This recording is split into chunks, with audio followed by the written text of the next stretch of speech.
Mañana vamos a rendir homenaje al Papa Francisco con un programa especial desde las 2 de la mañana, 9 de la mañana en Roma, que es la hora en la que comienza la ceremonia del entierro, es decir, traslado de los restos del Papa desde la Basílica de San Pedro, donde está, hasta la Basílica de Santa María la Mayor, a 2 kilómetros de San Pedro, donde él quiso ser enterrado, no en el Vaticano, fuera del Vaticano, y con una lápida en donde lo único que se ponga es Franciscus, como ratificando hasta después de su muerte el sentido de austeridad y de modestia que tuvo siempre. Uno de los documentos más importantes que nos ha dejado el Papa, publicado en el año 18, bajo forma de exhortación apostólica, es un libro grande, se llama La alegría del amor, en donde el Papa ha hecho sus reflexiones sobre la naturaleza del amor que vincula a los seres humanos, de la misma manera que a los cónyuges que se unen sexualmente, que se reproducen y que acogen a niños. Hay un capítulo especial sobre el embarazo y hay una atención muy fina y muy delicada, como era él, prestada a las responsabilidades frente al niño recién nacido. Por esa razón nos ha parecido útil invitar hoy como un homenaje al Papa, quien pidió que no pensáramos tanto en la muerte, sino qué hacemos en la vida. El cardenal Barreto nos dijo el otro día desde Roma que el camarlengo halló una sorpresa final dada por el Papa en el dormitorio cuando él tuvo que ocuparse de vaciarlo, un cartel que había dicho prohibido lamentarse. Y eso es el mensaje final que nos dejó el Papa.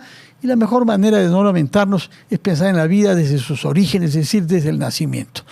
Nadie mejor indicado para hablarnos de estos temas, aunque su perspectiva quizá no sea la misma que la del Papa, no la estoy comprometiendo más allá que la sola mención, a la psicóloga Roxana Braschi, que ha estudiado en la Universidad Católica de Lima y en la Universidad de Miami, en los Estados Unidos, que tiene una práctica de acompañamiento al embarazo, a facilitamiento de un parto natural y a la lactancia de las madres. Roxana Braschi, gracias por estar acá. Muy buenas noches. Gracias por la invitación y buenas noches también. Y realmente es un tema muy, muy importante, el del nacimiento, el inicio de la vida, la alegría, la felicidad que eso da y cómo tratar de que esa experiencia que viven las madres y los bebés sea una experiencia de felicidad, ¿no?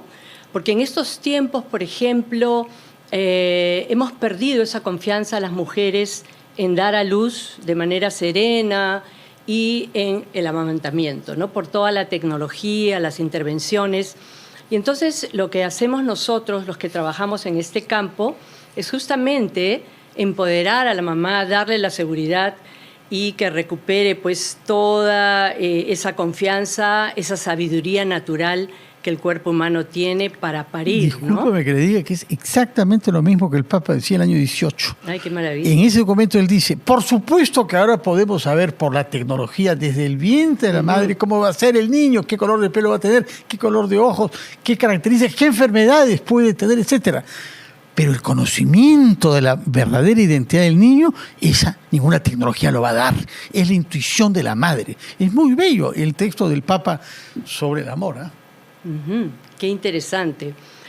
Y justamente también tú hablas de conocer cómo será ese bebé, cuántas cosas podemos saber ahora a través de las ecografías, pero también saber que las emociones que la madre siente, y ese es el trabajo que hacemos las personas que acompañamos a las madres durante la gestación y en el periodo posparto, que es un periodo de muchos retos, ¿no es cierto? Hay toda una crisis, un cambio en el estilo de vida con el nacimiento de un hijo.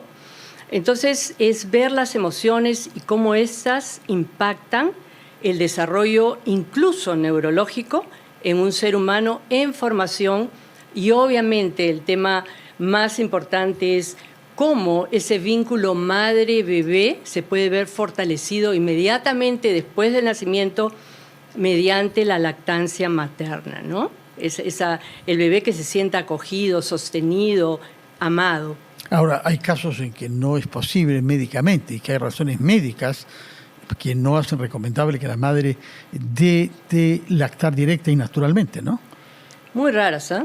algunas verdad, condiciones de salud conozco algunos casos. Sumamente raros. Mira, una de las cosas que nosotros le decimos a las mamás, y te va a parecer un poco tosco, es que somos mamíferos. Sí, Y hemos no, estado nada tosco, me y hemos parece muy sobrevivido real. como seres humanos a lo largo de miles de millones de años amamantando.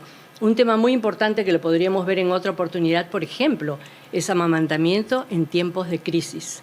Cuando hay un tsunami, un terremoto, un huracán, el pecho siempre está listo para amamantar a la especie. Y esa fue una experiencia, por ejemplo, con el tsunami en Indonesia. Llegaron donaciones de fórmulas lácteas, Sí. no había leche, no había agua potable ni electricidad, y los bebés que estaban amamantando se sobrepusieron mejor a ese desastre de la naturaleza que los que tenían que tomar fórmula.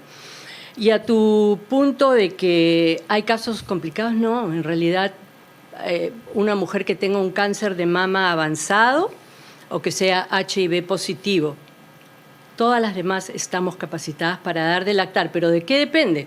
Del inicio, del apoyo que la madre recibe en su comunidad, porque no voy a hablar solo de clínicas y hospitales, pero también del apoyo en las clínicas y hospitales, donde muchas veces entra la leche de fórmula y le genera inseguridad a la madre. Hay que darles confianza de que somos mamíferos, como te he dicho. Y mamíferos somos indudablemente, nacemos llorando. Y algunos, Así es, y el llanto no es malo. Sí. Ahora, hay un problema previo a las modalidades del parto y de la lactancia, que es el crecimiento del porcentaje de las mujeres que no quieren tener hijos. Y es un fenómeno que se registra sobre todo en sociedades desarrolladas. Hay encuestas bastante contundentes sobre eso. En los países desarrollados y asiáticos, también desarrollados, en donde hay, incluso en algunos países, es un problema demográfico creciente, que es parte de las razones por que se ven obligados a importar mano de obra extranjera. No hay jóvenes. ¿Cómo lo interpreta usted? ¿Qué cosa está pasando en la cabeza de estas mujeres que existe, y seguramente conocemos usted y yo, ciertamente yo, en el Perú, que no quieren tener hijos? Sí. Algo Cada respetable vez por lo más. demás, ¿no? Hay varios factores, ¿no es cierto? Una sola variable, una sola causa no explica esa decisión que algunas mujeres tomen.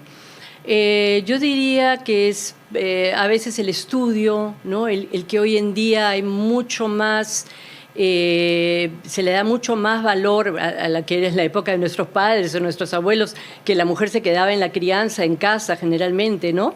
Hoy en día casi todas las mujeres quieren alcanzar un desarrollo profesional. Y muchas veces, llegado cierto momento de la vida, como que se les pasó la misa de una, como dicen, ese puede ser un factor. Otro factor es que hoy en día por el mundo nos expandimos, hay muchos deseos de viajar, pero hay incluso mujeres que conservan sus óvulos, ¿no? Y posponen el tener hijos. Pero sí es cierto, hay un cambio. Y hay cambio también en la edad. En la edad promedio en que las mujeres tienen su primer hijo es mucho más alto que hace unos años y crece más también en las sociedades desarrolladas. Pero usted ha dicho que al mismo tiempo se han multiplicado las experiencias para acompañar a las mujeres embarazadas y que incluso se puede hacer pilates y otras formas de gimnasia adaptadas a mujeres embarazadas. Ya, sí, claro. ¿Por qué? Tienes que partir de un concepto importantísimo. El embarazo no es una enfermedad. Y eso, fíjate qué interesante. A ti que te gusta mucho Francia, el doctor François Morisot nos acostó a las mujeres por el año de 1700 y tantos en posición que era absurda para parir, o sea, echadas de espaldas con las piernas en alto, para comodidad de quien atendía los partos, para extraer al bebé con forceps y dar un corte o episiotomía, usando la técnica lo que se usaba para la litotomía, para operaciones. Pero hoy en día, felizmente, estamos tomando conciencia de la importancia de dar a luz, de tener un nacimiento respetuoso, y así sea una cesárea, que sea una cesárea respetuosa, donde se le informe a la madre y donde primero la posición, ¿no es cierto?, para parir, en posiciones cómodas. Las clínicas buenas hoy día tienen sillas modernas, anatómicas, Y en las comunidades las mujeres siempre daban a luz sostenidas por otras mujeres, sí. Claro. En cuclillas, en unos casos. En cuclillas, así es. Ajá. Ahora, un tema doloroso que usted ha mencionado en algunas de sus declaraciones, el tema de la delincuencia juvenil. ¿Cómo lo vive usted, que ha proclamado una y otra vez que el momento más sagrado de la vida es el parto? Y en contraste con eso, al cabo de unos años, a veces pocos, 12, 13, 14, tenemos a niños delincuentes y criminales. Así es. Es un tema que a mí me llega al alma y que me duele cuando hay políticos o congresistas que quieran aumentar las penas para los jóvenes. Y creo que es un tema que los periodistas deben abordar, ¿no? ¿Cuál es la historia de esas criaturas? ¿Por qué llegan a ser delincuentes juveniles? La mayoría fueron abandonados de niños, maltratados, ¿no es cierto? Quien ha tenido experiencia, los que podemos haber tenido experiencia de trabajar en los asentamientos humanos, se ven casos terribles de violación, maltrato, violencia, pero sobre todo el abandono materno. Claro, el abandono materno. El abandono materno. Por eso, fomentar el vínculo afectivo madre-bebé es muy importante. Y hoy en día, ya digamos en las áreas urbanas, en las zonas más modernas, no llevarse al bebé a la sala de bebés y dejar a la madre con los brazos vacíos. Fortalecer el apego. Sin amor, ¿no es cierto? El que no aprende a amarse en el pecho de la madre, o de repente con fórmula incluso, pero que no tiene una madre que le dé amor, no va a amarse a sí mismo, como lo dice Erich Fromm en El arte de amar. Para tú poder dar amor a un otro, primero tienes que aprender a amarte a ti mismo. ¿Y cómo aprendes a amarte? Con la madre. ¿Es cierto? Roxana Braschi, psicóloga y educadora, promotora de un parto sabiamente llevado a cabo y de un embarazo hecho con acompañamiento. Muchísimas gracias por su presencia acá, presencia con la que terminamos nuestro programa de esta semana y que una vez más la hemos invitado, inspirados por la lectura de este documento del Papa que yo recomiendo leer, La alegría del amor. Muchas gracias por su sintonía. Muy buenas noches, gracias Roxana Braschi, que tengan un buen fin de semana y les recuerdo que mañana a las 2 comenzamos un programa especial con motivo del entierro del Papa Francisco y a las 10:30 inauguraremos un programa nuevo con nuestra compañera Valeria Fuertes, sencillo y al bolsillo, naturalmente sobre temas económicos. Gracias por su sintonía y feliz fin de semana.